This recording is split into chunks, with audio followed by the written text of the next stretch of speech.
First, live, local. This is Fox 12 Now. Okay, welcome everybody. I'm meteorologist Katie Suniga. I'm in the Fox 12 Now doing one of our special Wednesday weather segments. Now today we're going to be talking about a fun topic. We're going to get into geology. If you didn't know, we have some amazing geologic features around the Portland metro area and all the spaces in between north, south, and over to the coast. And I'm going to be bringing in and talking with a science educator at OMSI that she has 2 degrees, she just told me, in geology. So we're going to go on a geology walk with her today. So let's go ahead and bring in Jane-Clair. Kerin, thank you so much for joining me today. Hello. Thank you for having me here. It's great to have you here. I'm excited about this topic, as you well know, and some people in our community might know I have a budding geologist in my family, and so these kind of questions are so super fun for me. But really, what I'm excited to find out from you and to talk with you about today is just the features that we have around that people might just be walking over or walking by, that they just don't even realize what it is that they're looking at and the history and the richness of these features. They might just think, oh, that's just, a big rock on the side of the road, but you have some very specific cool areas that maybe folks, if they want to get out, we're halfway through the summer now, if they still want to get out during this weather, maybe do a little geology walk or something like that, you have some great opportunities for us out there. Absolutely. Yeah, there's rocks everywhere around here. Geology is everywhere, and that's a quote from a local another geologist that puts out some great information as well.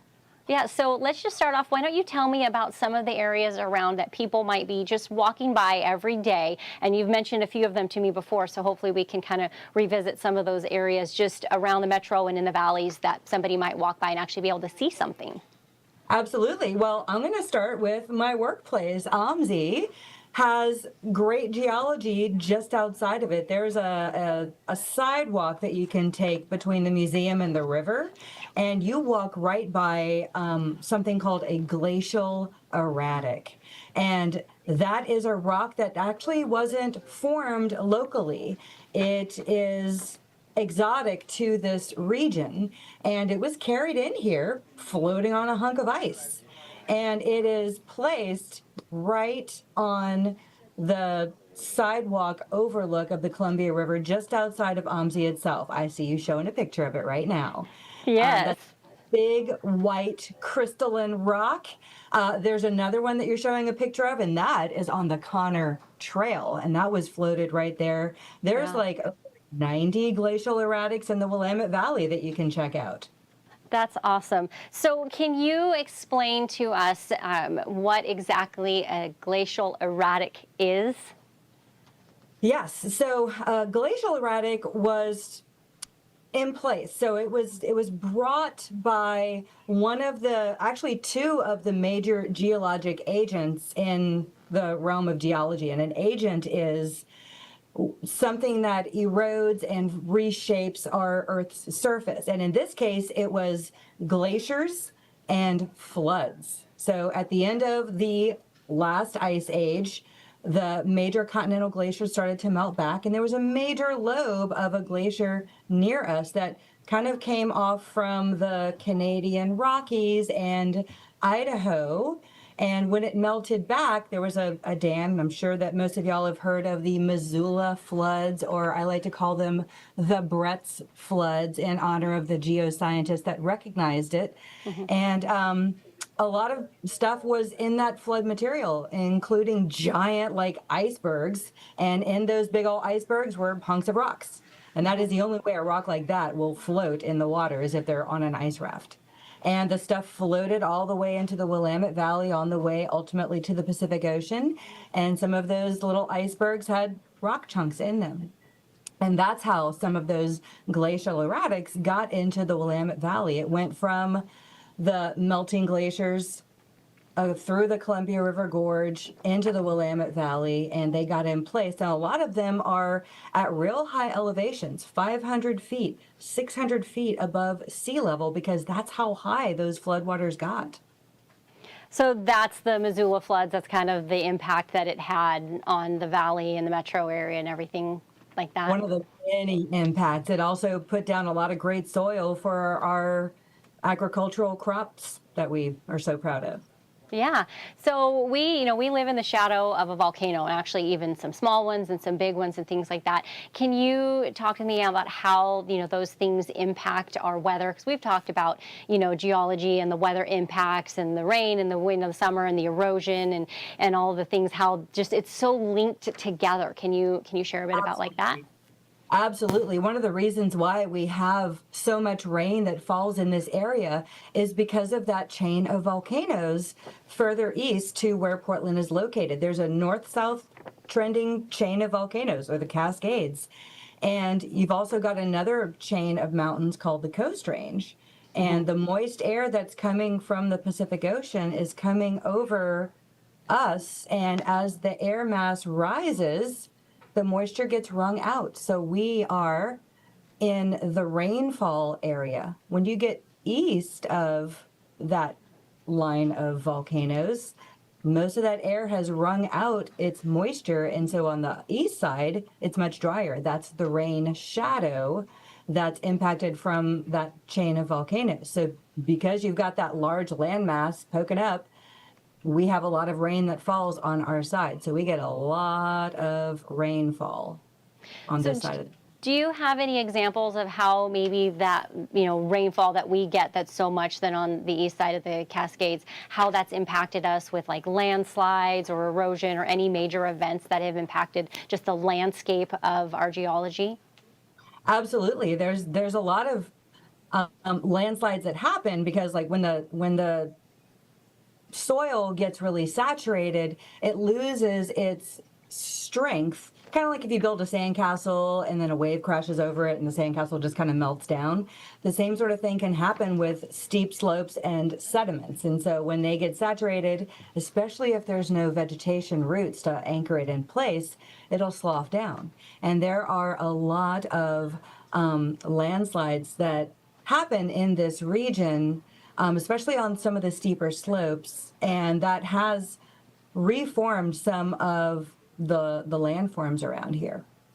So are there any local rocks that would be able to tell us the story of the ancient, eruptions or lava flows or things like that people could go see?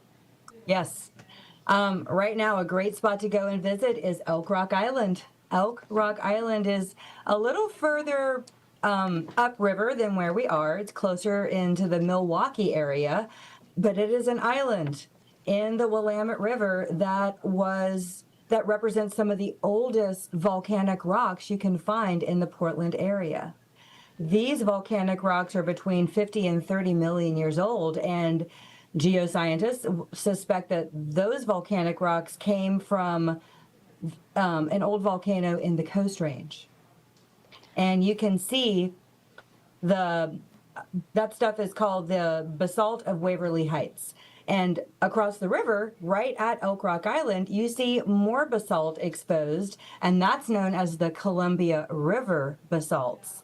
And those didn't necessarily come from a volcano. They came from big fissures and cracks in the earth crust, all the way over closer to the Idaho-Oregon border.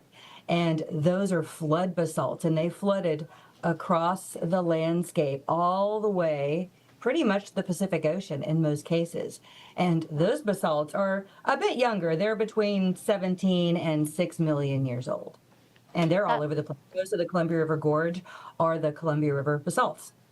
That's incredible. So if somebody was wanting to, they're new, they don't know any of this, they don't know what to look for, where's a good place that they could start? Like if they wanted to take a geology walk this summer with their kiddos or just for themselves because they're interested, where could they start that? Boy, there's so many places. So there is a publication that I think I reference, and I hope it can be found easily. It's called Portland, Oregon Geology by Tram, Train, and Foot. And it was actually written, it's a product of DOGMI, which is the Oregon Department of Geology and Mineral Industries. And it was authored by Ian Madden. And he had this whole field trip about how to walk around and see rocks. So you can see that glacial erratic outside of OMSI. And if you continue down that very same sidewalk all the way to the steel bridge, you can see another exposure of cool geology, and it's a collection of gravels called the Troutdale Formation. It actually causes a little cliff right by the riverside.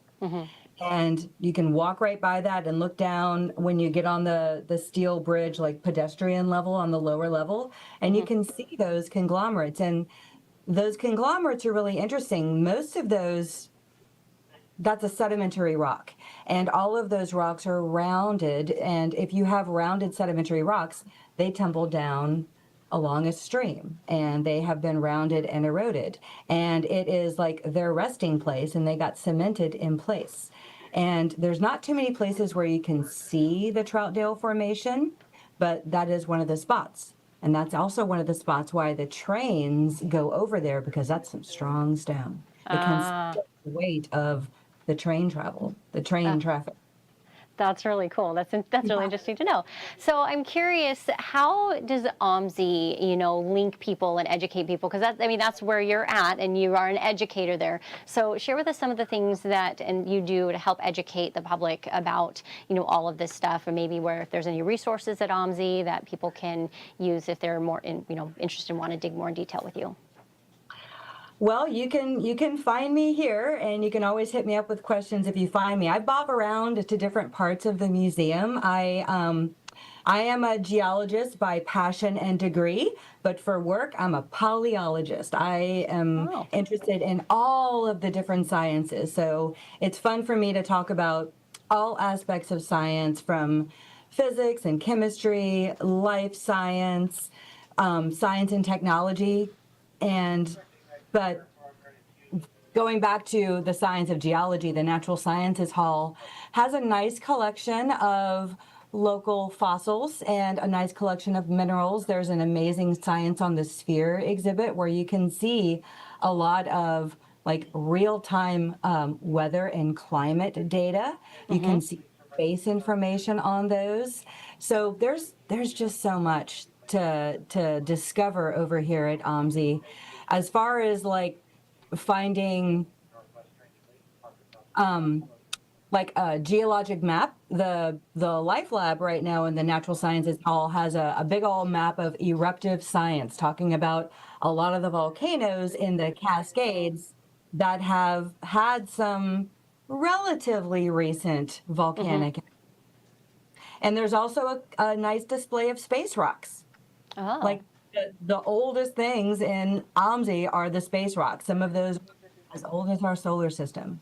I probably passed by those when I've been there and didn't even realize it. Yeah. If you want to feel young, look at those things. Yeah.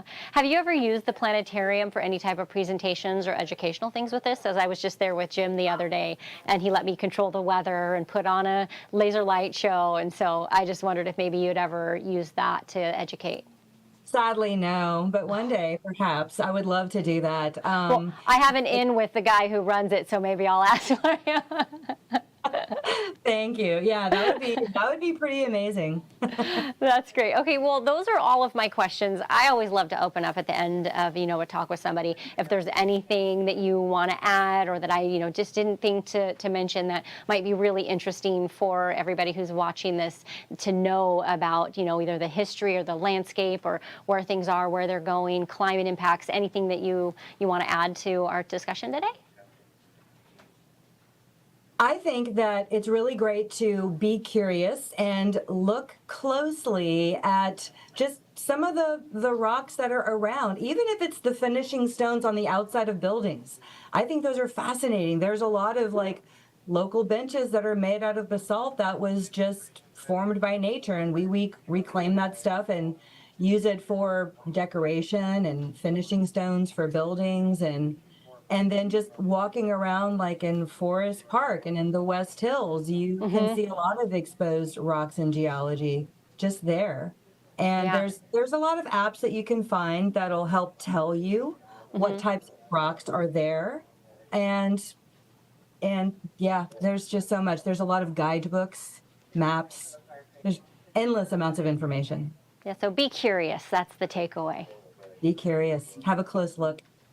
That's great. Well, thank you so much again for joining me today on this weather edition of Fox 12 Now. And if you have any topics, if you're watching and you're like, oh, I want to explore this or that, just send them in to us here at the station. If you even have anything for OMSI, they're always up for a good discussion, so send them our way. But for now, I'm just going to go ahead and thank you again, Jane-Clair, for joining us, and we'll catch you next week on Fox 12 Now.